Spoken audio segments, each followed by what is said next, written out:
Here's a question most men never stop to ask. Why is it that some men can say almost nothing and still create attraction while others say all the right things and get nowhere? It's not looks, it's not money, and it's definitely not luck. The uncomfortable truth is this. Most men are flirting without realizing they're doing it wrong. They're following rules they were never meant to win with. If you look closely, nearly every man on the dating market fits into one of three patterns. The first type is the man who plays it safe. He's polite, respectful, pleasant to talk to. Women feel calm around him, comfortable, at ease, and that's precisely why nothing ever happens. He becomes the listener, the emotional buffer, the man she trusts, while she desires someone else. The second type tries to flirt, but he's copying behaviors without understanding the structure behind them. Lines from the internet, confidence he doesn't fully feel, timing that never quite lands. His interest leaks out too quickly. His energy feels strained, and instead of curiosity, he creates pressure. Women don't analyze why they pull away from him. They just do, instinctively. And then there's a third kind of man. With him, the interaction feels different from the start. Nothing obvious, nothing forced. Conversations feel light, playful, with an edge underneath. Women feel alert around him, engaged, a little unsettled in a good way. He doesn't chase, he doesn't explain himself, and he never asks to be wanted. Here's what most people get wrong about this man.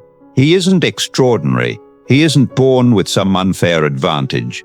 He simply understands what flirting actually is. Flirting has nothing to do with jokes, compliments, or trying to be impressive. It isn't about being nice, and it isn't about being smooth. Flirting is psychological positioning. It's how you manage tension, what you reveal and what you withhold, when you lean in and when you don't. And most men were never taught this deliberately. Once you understand what flirting triggers, what it signals, and why it works beneath the surface, rejection stops feeling random. And when rejection stops feeling random, it stops controlling you. This isn't surface advice. This is the structure underneath attraction.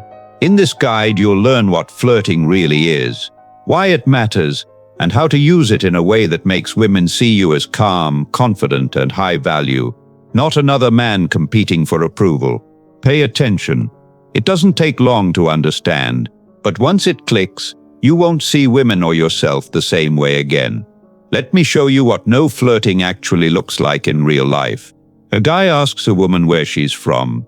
She says Melbourne, Australia. He responds with something safe, predictable. Oh, that's a nice city. She explains why she moved. He nods, listens, asks another neutral question, and the conversation keeps going like that. Nothing is technically wrong here. No mistakes, no red flags, no awkward moments. It's polite, it's normal, it's friendly, and that's exactly why it fails. There's no spark, no tension, no emotional spike. This interaction feels no different from two co-workers killing time during lunch. When there's no flirting, there's no attraction. And when there's no attraction, the ending is always the same. You go home alone, or worse, you get archived as safe, sweet, and completely non-sexual. Flirting is what creates the romantic and sexual frame. It signals that you're not here just to talk. It changes how she feels in your presence. Without it, you're invisible. Now here's the question most men never ask themselves. If flirting is this important, why are most men so bad at it? The answer is simple. Most men operate at the extremes. They either play it way too safe, or they try way too hard. Let's start with the first major mistake. Mistake number 1, being too obvious. A lot of guys think flirting means saying exactly what's on their mind. They're blunt, direct, transparent. They mistake honesty for attraction. But here's the truth most men don't want to hear. Obvious kills mystery, and mystery is what makes flirting addictive. Let me give you an example. She says, "I love sports bras." And the guy immediately responds, "I bet you'd look amazing in a sports bra." That's not flirting. That's a mental leak. There's no subtlety, no build-up, No tension. You showed your hand too early. When you say everything directly, you leave nothing for her imagination to do. And once imagination is gone, excitement disappears with it. This is exactly why complimenting women purely on their looks usually backfires. She's heard it before, hundreds of times. All it does is place you in the same category as every other man who reacts instead of leads. It also signals that you're overly impressed and possibly inexperienced. And here's another layer most men miss. Being sexually direct too early makes most women uncomfortable. Not because they don't like sex, but because they don't want to feel judged, labeled, or cornered. Most women need one thing to feel desire without guilt: plausible deniability. They want to feel like it just happened, like things flowed, like no one forced the moment.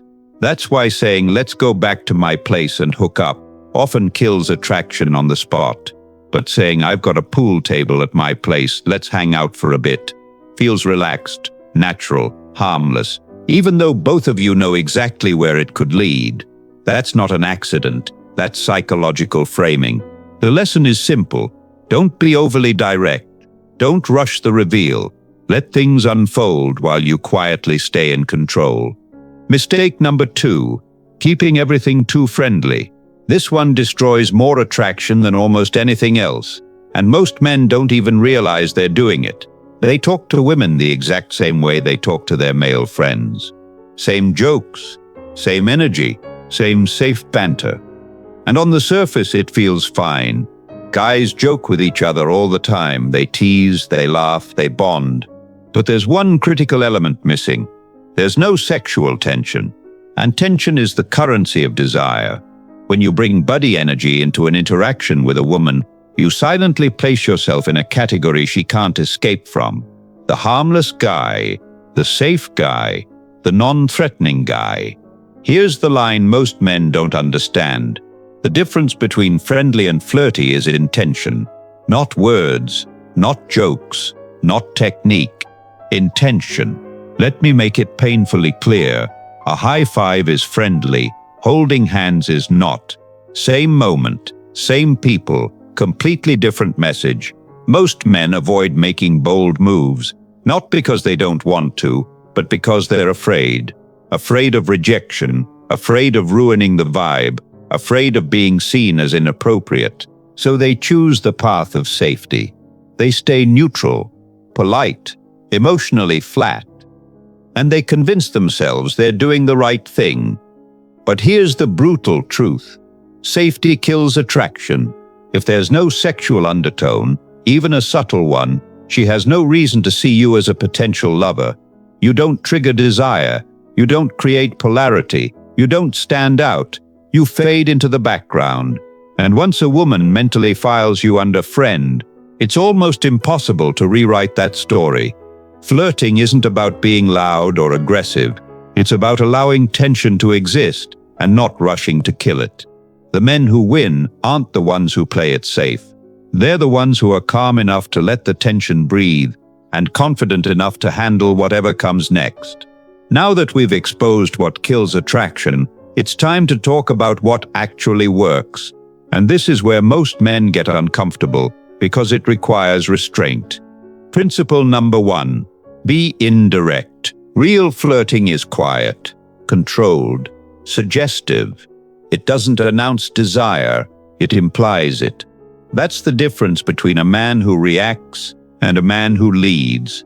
Let's fix that earlier example. She says, "I love sports bras." The average guy blurts out what he's thinking, but the man who understands power responds differently. Interesting. "I like girls who love sports bras." Notice what changed. You're still showing interest, but you didn't expose yourself. You didn't rush. You didn't beg for approval. You left space, and that space is where attraction grows. When you're indirect, you force her to participate mentally. She has to connect the dots. She has to interpret your intent, and that's the trap. Indirect flirting creates curiosity. It keeps her wondering what you really mean, what you're thinking, where this could go, and the human brain hates unfinished stories. That's why this works. When you imply attraction instead of stating it, you signal control, emotional discipline, self-restraint. You don't come across as needy or impressed. You come across as a man who chooses, not a man who hopes. Men who are desperate rush to explain themselves. Men with options let silence and implication do the work. Flirting isn't about saying more, it's about revealing less and letting her fill in the rest. Quick pause, this matters. If you're starting to see how flirting is really about control, tension, and restraint, drop a comment right now and write, "I don't chase. I let her feel." I want to see how many of you actually understand this shift, not intellectually, but instinctively. Read the comments too. You'll notice something interesting about who gets it and who doesn't. Now let's continue. Principle number 2. Stay calm when she tests you. And make no mistake, she will test you. Not because she's cruel, not because she wants to embarrass you, but because women are wired to check one thing before desire fully turns on: your emotional stability under pressure. These tests come disguised as jokes, accusations, or demands. I bet you say that to every girl. So how many women have you slept with? Buy me a drink. On the surface, they seem harmless, but psychologically, they're probes. She's watching your reaction, your tone, your body language. The moment you get defensive, the moment you start explaining yourself, the moment you try to justify, qualify, or impress, you fail, because you just showed her that her opinion has power over you. A man who gets rattled by words is not a man she trusts with desire. So what's the correct response? It's something called agree and exaggerate. You don't resist the test. You don't deny it. You don't argue. You lean into it and take it somewhere absurd. She says, "You say that to all the girls." You smile and reply, "Of course, I have it written on flashcards." She asks, "How many women have you slept with?" You pause, relaxed, and say, "Today or this week?" She says, "Buy me a drink." You answer calmly, "Sure. Should I give you my bank password too?" Notice what just happened. You didn't flinch. You didn't explain. You didn't seek approval. You stayed unbothered. That signals confidence, humor, emotional control. And emotional control is dominance. When you're unfazed, she feels safe to lean in. When her tests bounce off you, attraction intensifies. Women don't chase men who react. They chase men who remain still while everything else moves around them. Principle number 3, act like you're the prize. This is where the entire dynamic flips, and most men never dare to do it. Attractive women are conditioned to be chased. Men lean in. Men qualify themselves. Men compete for attention. You don't play that game. Instead of acting like you're trying to impress her, you quietly assume something different. She's the one being evaluated. And no, you don't do this seriously. You do it playfully, light, relaxed, because real power never looks tense. Let me show you what that looks like. She says, "I love sports bras." You smile and reply, "Careful, you're trying to distract me." Notice the shift. You didn't react. You reframed. She offers, "Want another drink?" You answer calmly, "So this is your plan to get me drunk?" She looks at you, holds eye contact. You lean back and ask, "Are you flirting with me right now?" That moment matters, because now the roles have changed. She's no longer the prize being pursued. She's the one leaning in, reacting, wondering.